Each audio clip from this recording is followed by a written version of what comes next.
Wi-Fi, I think anyone who puts Wi-Fi into a school should be locked up for the rest of their life.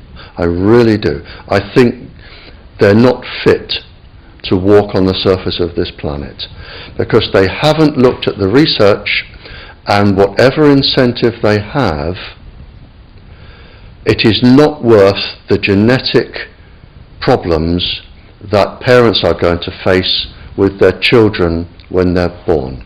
And if you think of a single parent, a mother, who has a genetically deformed child, that particular mother will feel guilty because she gave birth. She will feel guilty and she will be worried every single second of every single day for her life. She will worry that the child won't marry. If the child can marry, she'll worry that the children will carry the disease, which they will. She will worry when she dies who will take care of them. So you are condemning both the family and the children to a lifetime of absolute hell. And this is already published. It is available to look up. It's what I call intentional ignorance. They are offered some sort of incentive and they think, oh, this is going to be good, we'll have it. Now the problem is, imagine you are a 15-year-old schoolgirl. All of the 400,000 eggs in your ovaries were with you at birth. They're not fully developed, but they're with you. They are 10 times more susceptible to radiation than all of the other DNA in the body. And scientists don't realize that. They don't read all of the papers as I do. So you have this highly susceptible genetic material which is going to make your children.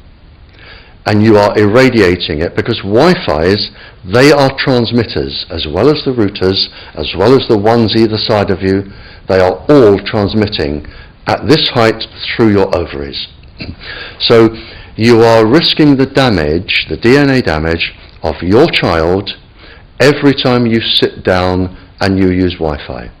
And it's like saying, if I smoke a cigarette, which one will cause the damage? The answer is I don't know. It could be the one today. But the real problem comes when you become pregnant. If you are a teacher or a mature student and you become pregnant.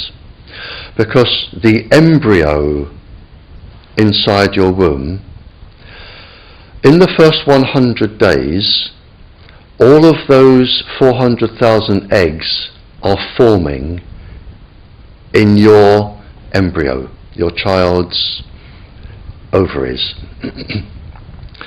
So your child could be born with genetically damaged eggs.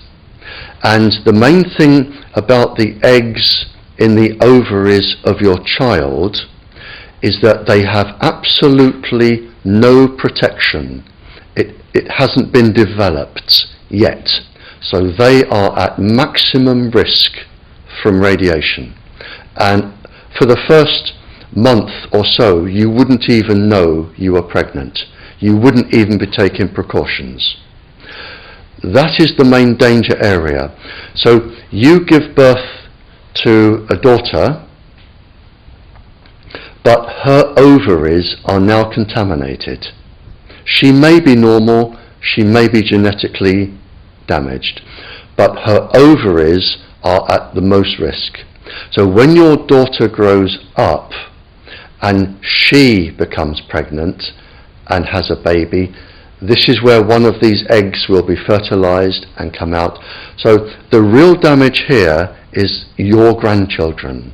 That is where it is going to show most.